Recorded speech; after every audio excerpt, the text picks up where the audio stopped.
Hello, everyone. Welcome to this Monday video, this mass awakening and um, this assistance really in working through the shadows that we face and bringing that joy and that love and that higher frequency into being. This week, we're going to be talking about the dark night of the soul. It seems that many are going through this right now. We are recording this video and we're in a Sirius alignment, right? We are aligned with the Sirius constellation, and there's a lot of initiation that comes with that. It's a post-solstice, pre-Lionsgate window, which really is about preparing us. It's about preparing us in our physicality, our mental, our emotional, our spiritual state to really embody the next level. And it seems like everyone is going through their own personal journey through the underworld, really, as they face whatever it is that they face. And, if we look at this on a very tangible, very physical level, all the solar flares and, all that beautiful light that's been coming into Earth and moving around our universe. Everything starts with light. Everything starts with sound, with vibration. Before something becomes matter, it is in the non-physical. It is mind before it is matter. The Arcturians say this all the time. And what's really beautiful is, we have the solar flares, and then we have the Schumann resonance rising and spiking. And when the Schumann resonance rises, our own individual frequency, tends to be transcended by that of the Schumann. So then we feel out of sorts, or we have these physical symptoms. If you're not actively anyway physically initiating yourself. But what's really interesting is, with all the light that's been coming in and with everything we ourselves have been calling forward into being, all the love, all the bliss, all the unity, all the freedom, all the sovereignty, all the empowerment, all the things that we don't believe we have, which we actually do, all those things that we aren't embodied in. When we call those forward for ourselves, we also call forwards the shadows which are blocking them. And collectively in the world, there is this massive releasing happening around shame right now, around judgment, around jealousy and rejection, all these kind of abandonment-based wounds that our inner child has, and that the world has, especially around sisterhood as well. This is a big one for right now. All of this is coming through to clear. So what does that look like for each and every one of us? Well, whenever we experience a dark night of the soul, as the popular phrase goes, a dark night is really when you are spending more time in the shadows of your mind, the ununified aspects of your mental realm, the non-physical energy around you in your own astral realm. And the astral is simply non-physical, right? Some have a belief that it's only low or things like that, but the astral refers to everything, all the way up to source energy, and all the way down to the lower feeling thoughts. Now, when we go through a dark night, it's going to be really unique for each individual. There may be common themes, like we just alluded to. And for those of you that run my free workshop on Friday, you'll have heard a little bit more about that. The recording is up on the website now if you do want that healing from rejection workshop. It was a free workshop, so feel very welcome to enroll for that and to get the recording. But it's interesting because we all are going to be going through something very unique. And the reason why it's unique is because no one else on earth has had the exact same experiences we've had. No one else on earth have had your experiences, felt your emotions, had your thoughts, done your actions, and had the consequence of emotion that follows from the action that you chose, or the thought that you chose. Now, this is really important because, we have this common misunderstanding, this misconception that no one can really understand. Like when we're in that dark night space, when we're in that shadow realm, no one can really understand what it is to be going through what we're going through. And, I get that, right? I get that, because realistically, no one's going to really fully understand it, because we don't fully understand it either. We're always seeking the self realization. We're always seeking this deeper understanding of self, to know, oh, what is it I'm actually feeling here? What feels aligned? What feels right? What feels of integrity? What feels connected? And the whole world is a reflection of us getting to know ourselves, of us harmonizing our energy field. And this is what's really fascinating to me, is that, you know, the dark nights are meant to be a reconciliation of the shadows that we've created. The shadows are created through that which we reject within ourselves. We reject parts of ourselves because we feel shamed, or we feel guilted, or we feel abandoned or rejected, by someone who has had importance to our heart. And we've offered them, or we've given them, a level of importance to our heart because of a scarcity base. So what that means is we fear what it would be like to not have them in our life. That could be a parent. When we're first born, we look up to our mother and our father, and we expect them to nourish us, to take care of us, provide for us, forgetting that they themselves have their own wounds and shadows. We can look to a friend, a sister, a brother, a lover, a neighbor. We can look to them and hope and expect that they will offer us something, usually which we've forgotten within ourselves.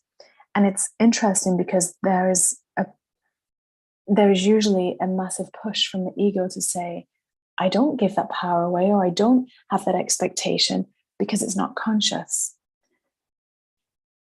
And this is where the dark night enters, dark night of the soul. It is the thoughts and the feelings that are not conscious that need to come up and come out.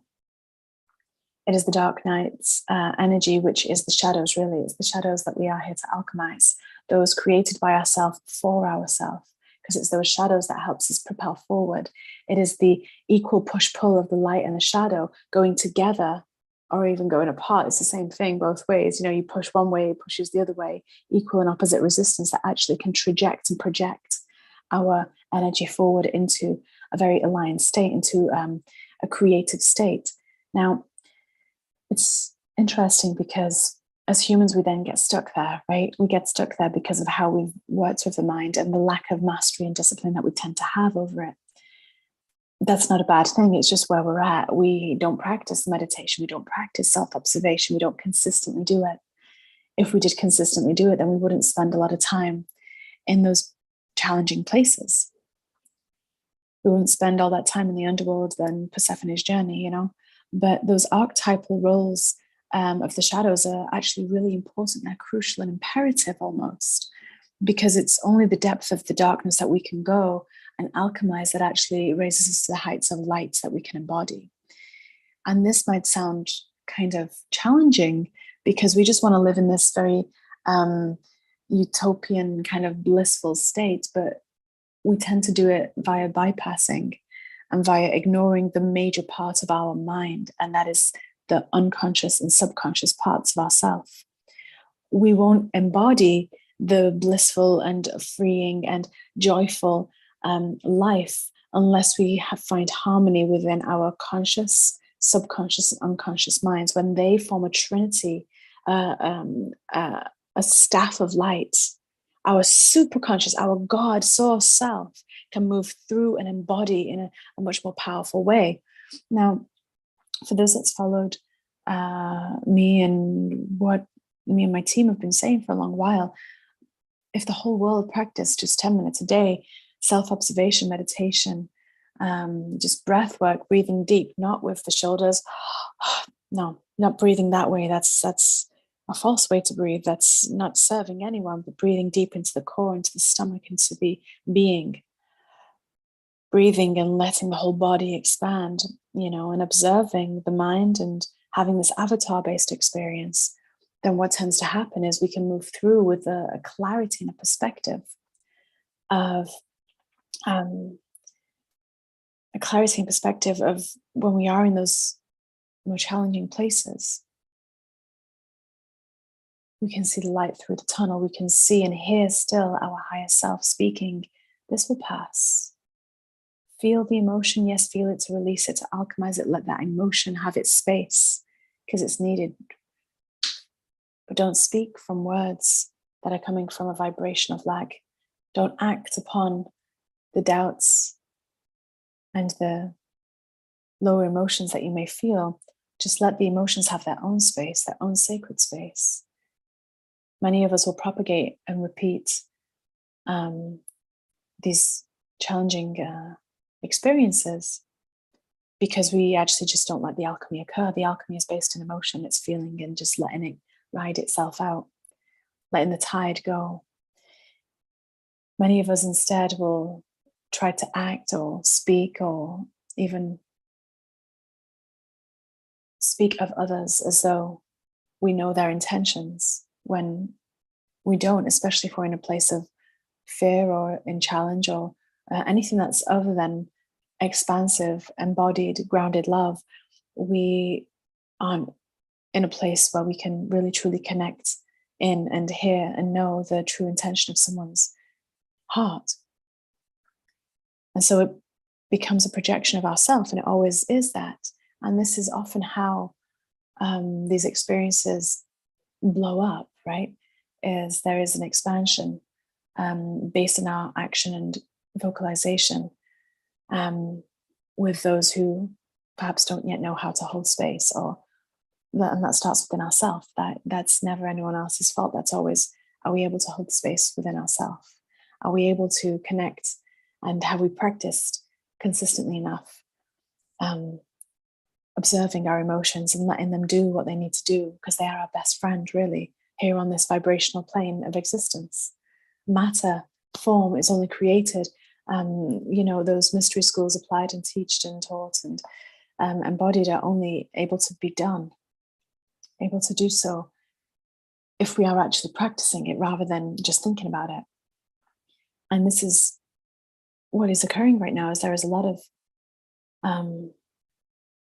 thinking, overthinking. And the mind, the brain, the conscious mind is not the first place we should go. It's the last place. Really, it should act as this channel and chalice receiving the inspiration of the vibration of the womb, of the heart, of the solar plexus. Once the energies come in, gone down, rooted in, and come back up, then the mind can actually see clearer and interpret in a very powerful, sacred way what is occurring. But we do it the opposite way. We let something come in, and instead of it spending time in the heart and having the waters of our emotion or fires of our emotion clear and release, we send it up to the mind straight away, and it only really operates from the disjointed, discombobulated, disembodied point of attraction, right? The point of thought. So we're all experiencing something or other. We all have been over the past few weeks.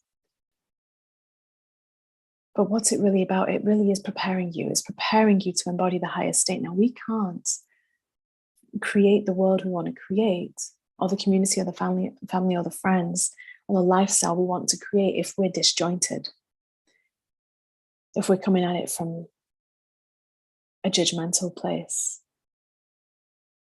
If we're speaking and preaching to all around that, love and light and things like that, yet we're not actually embodying that because we're allowing the alchemy that we're meant to be doing to exit us and overlay onto another, then all we do is we propagate this disjointed universe still. So what we want to do, as challenging as it is to feel the emotion. Let it move through. Let the thoughts and the hell that need to arrive tell their story, to be heard, to complete. Befriend those energies so that they can feel like they have the closure they need. For once they find the closure, they go into the hearts and they return to source, balanced and whole. Two ends of a spectrum continuously pushing against self, against, you in whichever way start to form this other unified form of energy which can go forward and expand and love. So we all will have a different experience. There's not one that will be identical to another, but there are archetypal energies, vibrations that will be at the underlying space for each of us. Now, if we all looked upon one another and looked with the knowing that all everyone really wants is acceptance and love and connection. We're a species of connection. Collective energy, individualized through our individual form, source having a very unique individual expression through each one of us, but yet we're all still one, and we've forgotten that. So if we remember, especially in illusions that may arise, that no one actually really has the intention to hurt anyone, because at the very base of the hurt is the desire to be one, to connect. So if we just look to that and go, everything that everyone says is going to come from a place of wanting to be accepted and loved, then it gives a very strong stance for us to be, especially when anything of challenge comes up from seemingly from another. We know it's our overlay. If you've heard these videos and you've really taken them on board, anything anyone says is about you more than it is about them, in the sense it's how we perceive it to be. Because most of the time people are just communicating. They're just alchemizing, forgotten how to hold space for themselves and others. And so they're just alchemizing, processing. And it's up to us, though, how we respond to that.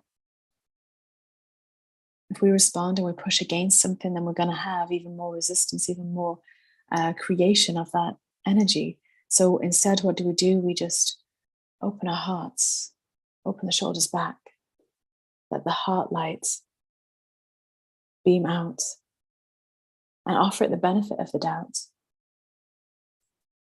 Because no one has power over you, and no one can do anything to hurt you, because you are the center of your universe. And if they're speaking through you, you'll know this from the shadow series that we're kind of in right now, this series of videos that we're talking of right now, all about the shadows, is that our shadows only really mirror back to us through others, right? They only really mirror back to us through how others are going to speak and show us, So we can't just go in and find them, because we're going to be blocked by what we've created already as a protection in our conscious mind. Those inner child wounds are going to block it.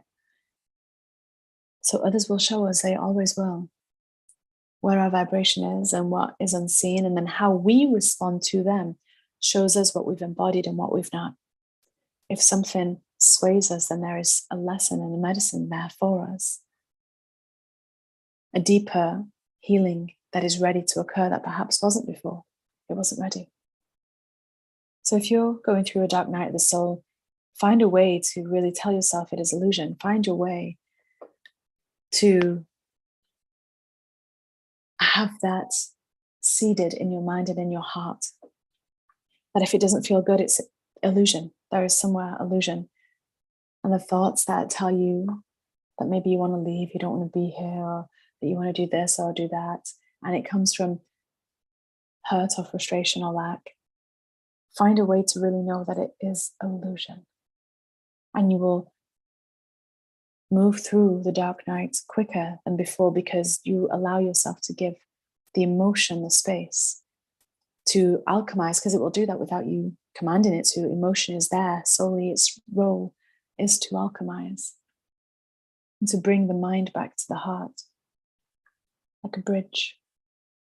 So when we allow that to happen, wow, what a powerful expedition that can occur. But yes, there will be some that feel these much deeper, some that have elongated, challenging episodes, and some which it just feels like the whole world is being ripped out from under your feet. I see you, I hear you, I witness you. Everyone will be different. We all have different natal charts, different galactic charts, different ways that we came to experience and to practice alchemy.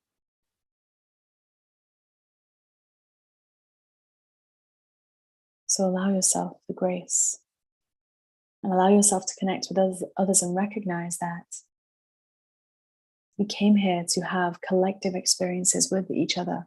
Otherwise, we'd have made ourselves all so non-physical. We were all still one, very evidently so, but we came here to have this individual physical experience. In which case, we have to remedy the fears that we have with trust, with faith, with heart, and be well versed enough to recognize that if we're not feeling aligned, or if we're going through a particularly challenging dark night, it is illusion. And to move through it so it doesn't repeat, we have to make sure that we know that, and that we don't act or speak from that place of disjointed energy. Otherwise, it will come back. That initiation will return. And no one wants that. So what do? We breathe. We breathe into the heart. We listen to our truth. We tell our mind, it's okay that you're thinking this, but the heart knows it's illusion. So you don't need to act upon it. And when you find those moments of clarity, which you will do when you're sleeping, or as soon as you awaken, if you're moving your body, if you're breathing, if you're getting outside, it's going to give you those moments of clarity. And the more that we get those, the more that we can replicate that, can maintain that consistently. So just so this video doesn't go on for too long, we're going to wrap this up right here. But for those that are in dark nights, it is understandable. The whole world is releasing right now.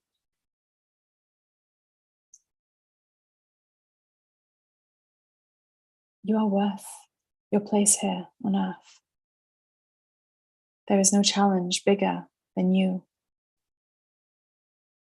There is nothing that you didn't come here to overcome. You've already written the success story from it. And you've already healed what you're going through. And we're just finding our way to match that vibration cleanly, clearly.